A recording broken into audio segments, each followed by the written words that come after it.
Sock Mojo, is that you?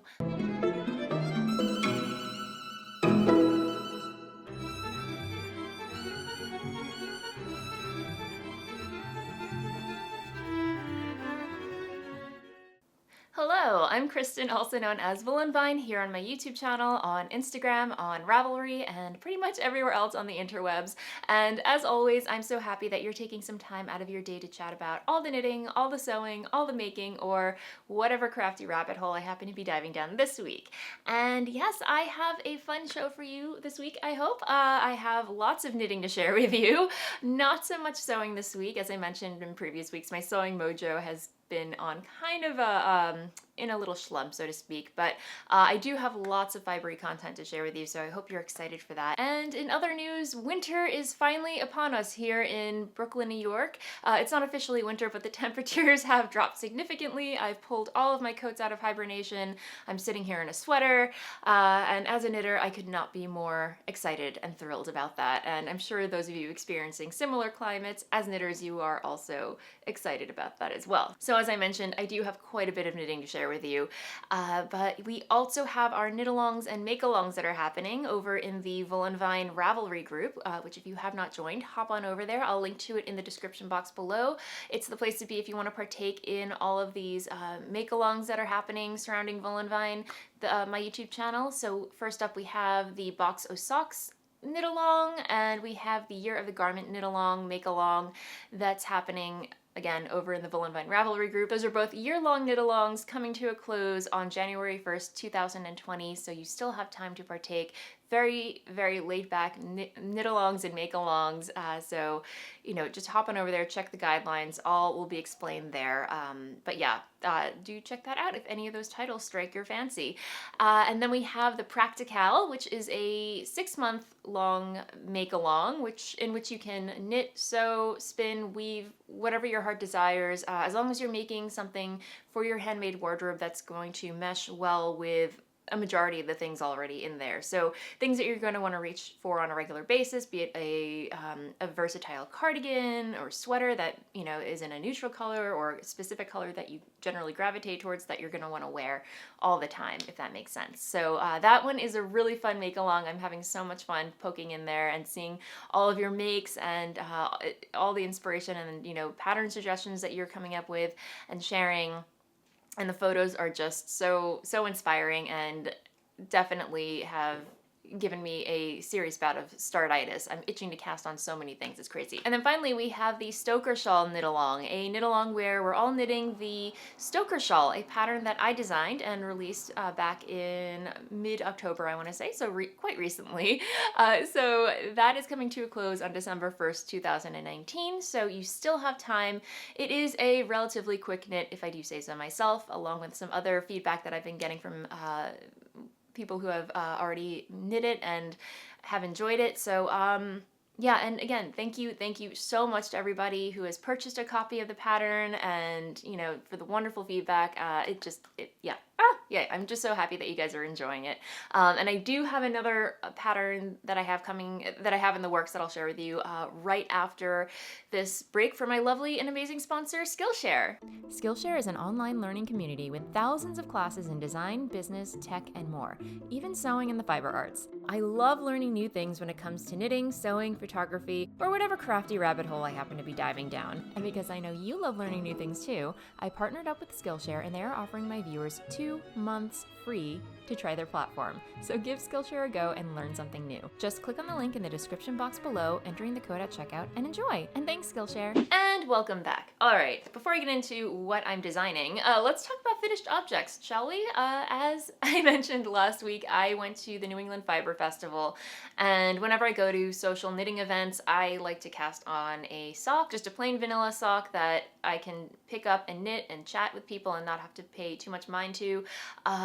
That's generally my go-to knitting festival project or travel project, what have you. And I finished said pair of socks. Who am I? Sock Mojo, is that you? Apparently. I don't know. Let's see, I do feel like casting on a new pair of socks. there is something there. I think it might be coming back. I don't know, but I'm making no promises. But you know, after finishing a pair of socks, I immediately get that urge to want to cast on another pair. I don't know about you guys. But yeah, I finished a pair and I'm very proud of myself for actually following through. These are knit out of Lambstrings yarn, one of my favorite hand dyers, indie hand dyers. And this was a Christmas mystery sock kit that she came out with last year. And there were two options. She had a traditional Santa Claus colorway that she came out with, or you could choose Krampus, which is a more, if you're not familiar, Krampus is a folklore demon who, you know, you had Santa Claus who brought presents to good children, and then you had Krampus who would leave sticks in your shoes if you were a naughty child. And he's depicted as kind of like this goat devil demon person. Anyway, it's very dark, right up my alley, and I could not resist. So yeah, and this is the colorway that she came out with, and I will, yeah, how awesome are these? And yeah, so this was the main colorway, and then it came with two mini skeins, a darker color and a red color. So on one sock I gave it a black cuff and toe and a red heel, and then I did the opposite on the next one just to kind of mix things up and make them a little bit more fun. And yeah, I'm trying to think. It's a plain vanilla sock, as I mentioned, cast on 64 stitches. That's my go-to cast on stitch count for socks. 1x1 rib, fish lips kiss heel. I can just knit these from memory. I don't have to look at a pattern. And some of you were asking me or requesting to do a sock knitting tutorial, which I think would be fantastic. I think that would be a lot of fun, and I would love to do that for you guys. So I may whip up a little video tutorial for the channel for those of you wanting to learn how to knit socks. So yes, oh, and my knitting needle size was a US 1.5, 2.5 millimeter needle, my go-to sock knitting needle size. I believe these sock blockers are from the Loopy U, and again, these are just for display purposes and to make my finished socks look pretty. Sock blockers are not a necessity for knitting socks. They're basically just to give shape to a sock and make it look pretty on a podcast. In general, if I didn't podcast, if I wasn't like a nerd about photographing my finished objects, I would probably not block my socks at all. These aren't even blocked yet, so anyway, socks. They're done and I love them. Moving along, I had another bout of startitis, and this is my entry, or I am blaming Dundernit. If you're not familiar, Caroline of the Blame Dundernit not the Blame Dundernit podcast, sorry Caroline. Caroline, who is Dundernit on Instagram and Ravelry, hosts the Knitting Vicariously podcast here on YouTube. I will pop a link to her channel below so you can check it out as well, but she hosts every year the Blame Dundernit Knit Along, where if there's a project that has been, you know, that you've been wanting to cast on but kind of putting it off, or, you know, you have other obligation knits or just need an excuse to cast something on, blame Dundernit. So as I mentioned, last week, my friend Tanya and I went to the New England Fiber Festival and made a pit stop at Webb's Yarn Store, which is also in Massachusetts, and I came away with this beautiful yarn. Let me see, I have a little bag of it here. This is Sublime Willow. I'm not sure you're gonna be able to see that. Yeah, so I got a whole sweater I purchased a whole sweater quantity's worth of this beautiful yarn, Sublime Willow. It is supposedly a bulky weight yarn, I want to say, but it is, let me see. So, come on, information people. So it's 6% nylon, 94% merino wool, super squishy. It's in their hazel colorway, and thing that I love most about this yarn, not that it's super soft and squidgy and fluffy, and that it's mauve. I mean, come on, it has like these little subtle hot pink pops in there. Again, I generally don't wear hot pink at all, if at all, but for some reason these little flecks of hot pink in here make my heart sing so much, and yeah, I'm loving seeing how it's knitting up. Anyway, I should talk about the pattern, shouldn't I? I am knitting the Felix pullover by Amy Christophers, and here's where I've gotten so far. Not very far at all, mainly because I've been plugging away at my shawl design, but in the meantime, I'm done with the neck ribbing and the short row shaping in the back, and now it's just all about the raglan shaping. And of course I will pop a photo of it in the sidebar so you can see what it looks like in all its glory. But yeah, I love that it has this, it's a simple shape, it's simple basic raglan pullover, but the raglan shaping has a kind of like flying V lace detail. It's just very delicate, very simple, but gives it so much personality, and I love it. So here's what it looks like so far. And surprise, surprise, I actually did a tubular cast on, which is not as complicated as, for some reason in the past, I've always seen it to be very like a complicated technique. It's not. It's actually quite simple and kind of fun if you think about it. If you have the right needles, you're using the right yarn with the right needles, it can be a breeze. And I used the Very Pink Knits tubular cast on tutorial. I will pop a link to that also in the description box below in case you want to check it out.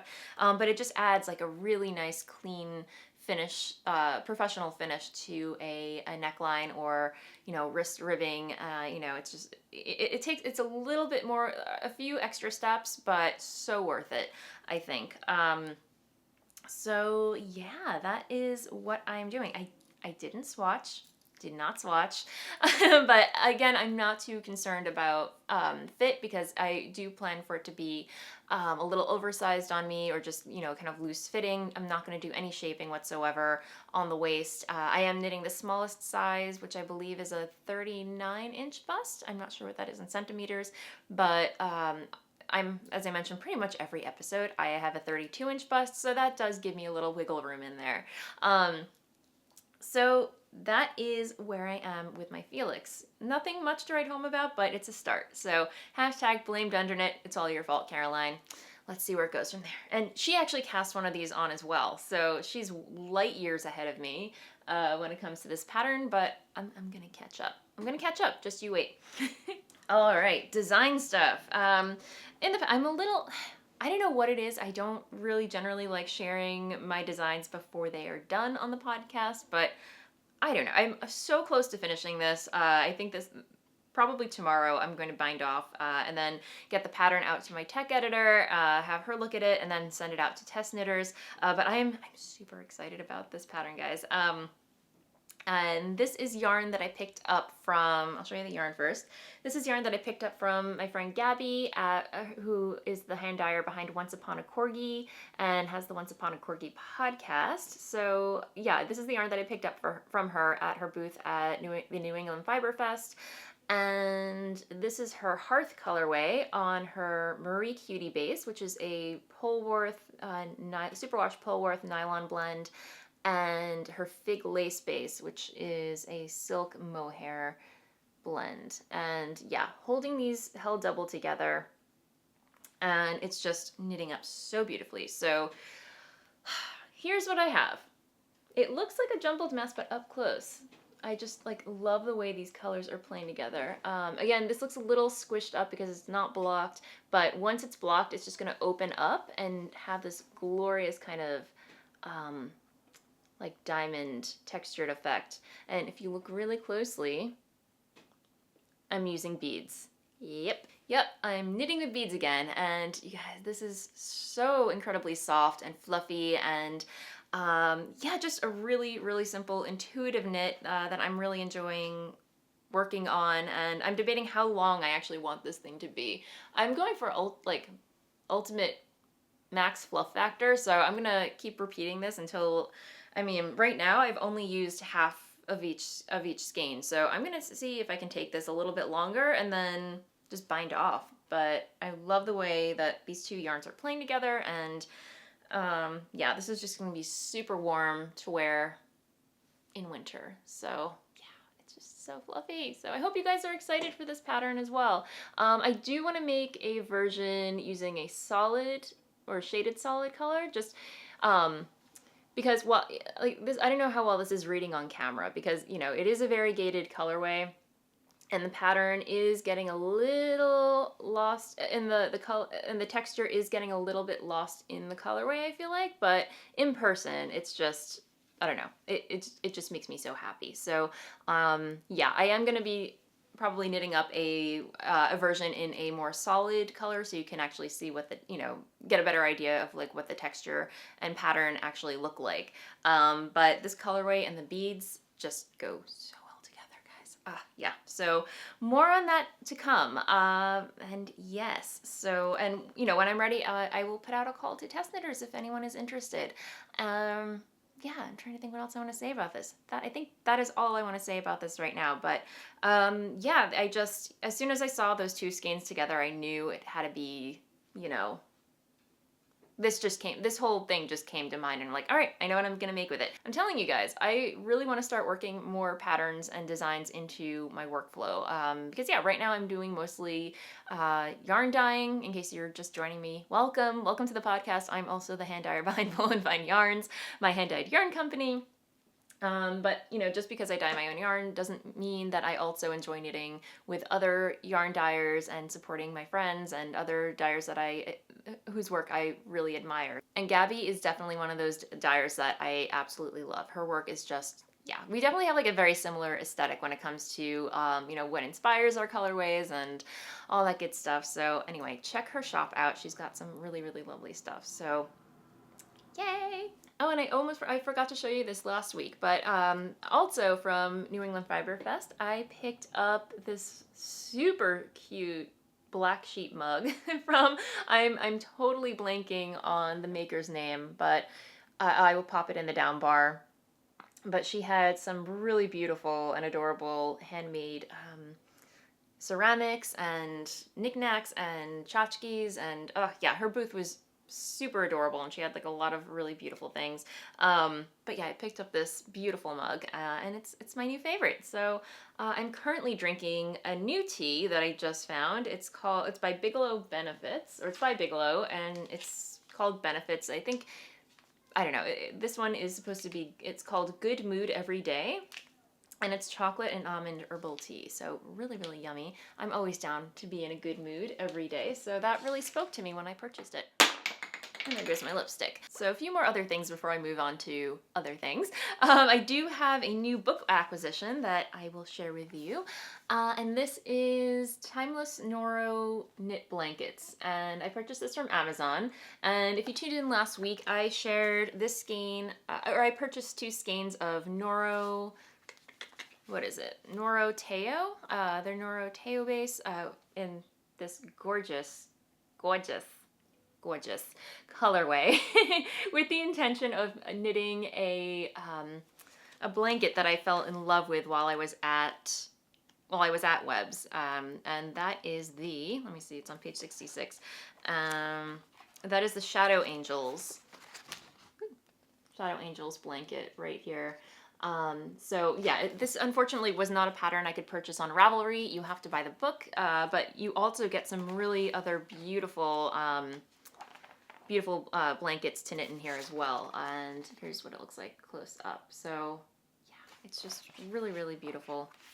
And definitely on my to make list. The thing is, I just have to purchase some more yarn. I only purchased two skeins, just because fiber fumes, poor judgment, and that's what happens when you are surrounded by endless aisles of yarn. You make bad choices sometimes, but a good choice in the fact that I did pick it up. So I'm totally rambling, guys. But yeah, I picked up two skeins of this. I have to order more, and I just have to find a solid color because yeah, if you look at this, yeah, because if you look at this, it's knit with two different colorways. So one's kind of like a shaded color, and then the other's more like a solid. So yeah, I have to get two more skeins of this Noro, and then two skeins of contrasting solids. So if that makes any sense, you know what I'm talking about. But yeah, they have some other really beautiful patterns in here that I could see myself knitting. One that I don't know if I'll ever get around to knitting it, but the idea of it, I really, really love. Let me see if I can find it. This, oh my gosh, guys. Yeah. It shows you how to make a leaf. Like, if I don't knit the blanket, at least I can knit a couple of leaves. That is just like epic. I mean, I think I would just probably knit a couple leaves and string them on a garland and, bring it out every every fall or autumn or something. This one I could also see, this looks very simple to whip up.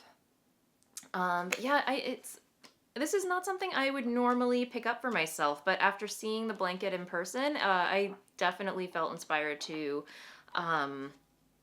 pick this up. So definitely give it a look-see. I'll, of course, link to it in the show notes below in case you want to check that out. Like this one, I could totally see. Like if I decide maybe I want just to use this colorway alone, I think I might knit this one instead. If I decide and can't find another solid color to knit with this one. But yeah, this one's called the Half and Half. So yeah, kind of cool, kind of cool. So I thought I would share that with you because they do have some really fun blankets in here, and blankets always make great gifts. So holidays, guys, holidays are coming up, so check it out. But anyway, that is all the knitting content I have to share with you this week. Again, no sewing.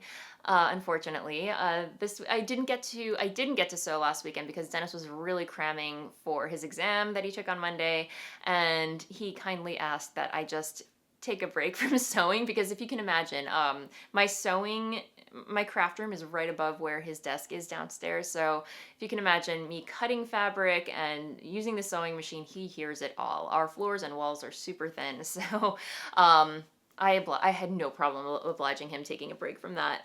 So yeah, no sewing was done last weekend, but this weekend, I think I'm itching to just cut into some fabric. So again, I want to make my Rumana coat that I have the fabric for, and I'll pop a photo of that in the sidebar. And then Seamwork actually came out with a couple of new patterns that I think you actually have to subscribe to their magazine or their online magazine to gain access to it, which is a little annoying, but Seamwork just released a couple of new patterns that really grabbed my attention, including the Desi Skirt, which is just a long skirt that I believe is cut on the bias, and yeah, it just has a really lovely drape to it, and I actually love the whole look that the model has going on. I believe she's actually wearing the Akita top, another pattern by Seamwork that I think I actually have in my stash. So I just love the whole look of that ensemble, and I think I might have to whip that up for myself. But the one thing that I'm not too crazy about with this pattern is that there's an elastic waistband, and I'm just not a huge fan of elastic waistbands. I think they look kind of a little, I don't know, cheapo. But anyway, I can always substitute that with a drawstring or belt or what have you. So that's one pattern that's on my radar, and I think it would go really well with another pattern that they released several months ago. It's called the Rory top, which is just a simple boat neck t-shirt with short sleeves and a tie at the waist, which I think will solve the whole elastic waistband issue. I think that would just look really, really nice. Between the Desi skirt, the Rory top, the Akita top, and hopefully start working on my Rumana coat, that is what I plan to work on in the near future. So hopefully more to share with you next time I record. But yeah, let's talk about what I'm wearing. I totally forgot to talk about what I'm wearing at the top of the episode. But yes, I am wearing my Love Note pullover, a pattern by Tin Can Knits, and it is knit out of my hand-dyed yarn, Voolenvine yarns, in the Bronte colorway, holding 2 strands of yarn together. I am using my Nouveau base, which is a single ply merino, and holding it double together with my Ghost Lace yarn, which is a lace weight mohair silk blend. And this has been getting so much wear, and I'm wearing it over a dress that I made over the summer. So I'm actually going to take this top off because, let's face it, it is getting quite toasty in here. But this is what it looks like. You're not going to be able to see the full scope of it, but it's just a simple loose-fitting bodice, and then the bottom is like a long, and then the bodice goes down to my knee, and it's gathered tiers. You're not going to be able to see it, but the fabric is this beautiful chiffon that I picked up from fabric.com, and I underlined it with, let me see. So yeah, it's the sheer chiffon with these really pretty embroidered flowers, and then it's underlined with just a simple cotton lining. So, Definitely a little bit of a challenge. Again, I'm still getting used to working with sheer fabric. It's very tricky, but I think the embroidered bits add a little weight to it. So it's definitely, that definitely helped me out there. But this is the Violet dress, again by Republique du Chiffon. They are a French independent pattern company. Love their aesthetic so much. And they just started releasing a bunch of their patterns in English. So when I made this, it was completely in French. So with the help of Google Translate and, following along with the diagrams, which are very well, illustrated and what have you, I was able to, take my time and figure things out, and here we are. Yeah, and I'll try and pop a photo of this in the sidebar so you know what I'm talking, so you know what the full dress looks like. But yeah, this was one of those outfits that I made and I wasn't too crazy about it at first. I think because I made it during the summer, it's a little bit, it's not as airy. I think if I were to make this as a summer outfit, I would have used like a more breathable, lightweight cotton, or gauze or what have you. And yeah, but now that it's winter, it's a little heavier and it goes so well underneath any pullover actually. So yeah, this whole ensemble that I'm wearing today has been getting quite a bit of wear since the temperatures have dropped. But yeah, just a really great versatile pattern. I could definitely see myself making another soon. And yeah, I think that is it. That is the content of this episode, my friends. So I am going to move along to the blather segment, a segment where I chat about what's been happening in my life, should you care to stick around. And then also just a heads up about my shop update. I will be having a shop update on Saturday, November 11th, I believe. No. What's the date? What day is it? I don't know what day it is. Saturday, November 16th at 10 a.m. Eastern time, so I hope you can make it. I am rolling out all of my Christmas colorways, holiday colorways. I'm bringing back sparkling cider hat kits. I've been getting quite a few requests for those, so those will definitely be, I'll be dyeing more of those in the coming weeks, leading up to Christmas and the New Year. And I have started seeing, like, a lot of people have been downloading the sparkling cider hat, and it makes me so happy. Even like a year after I published it, it's still one of my most popular patterns that I've ever published. So, thank you so much to everyone who's purchased a pattern from me. I get so excited seeing all of your different versions come out, and yeah, it just, I love it. So anyway, I hope you can make the update. And as always, if you'd like to be notified about what colorways and bases will be in each update, you can subscribe to my newsletter by going to my website, voolenvineyarns.com, clicking on the newsletter link at the top of the screen, top of the page, entering your info, and every week you will get a newsletter with all the details and what to expect. So I think that is it. So hope to see you there. And without further ado, let's talk life stuff. Again, as I mentioned, Dennis passed his exam. Yay! I have my husband back. He's back. So this Saturday, I think we're gonna spend a little time catching up. Especially him. He needs to do some stuff around the house and all that good stuff. I'm gonna do some sewing. On Sunday, we're seeing my little cousin in a play. She is playing Uncle Fester in The Addams Family. I am super stoked for this, guys. Yeah, she's gonna be amazing. I can't wait. So there's that. And then I'm trying to think what else. Yeah, just I feel like no matter how often I tidy my craft room, it just doesn't want to stay tidy. Just the creative process just goes crazy. I don't know. But yeah, I'm trying to think what else. I treated myself to some thistles this week just because. Why not? I saw them. They were pretty, so they came home with me. I love thistles. They are so nice. Thistles are nice. All right, guys, I'm going to end things there. I've been rambling on for way too much, as usual. But as always, thank you so much for hanging out with me. If you enjoyed this episode, please feel free to like and subscribe below. I put out an episode every Friday for your viewing pleasure. And that said, happy knitting, happy sewing, happy making, and I'll see you next time. Bye!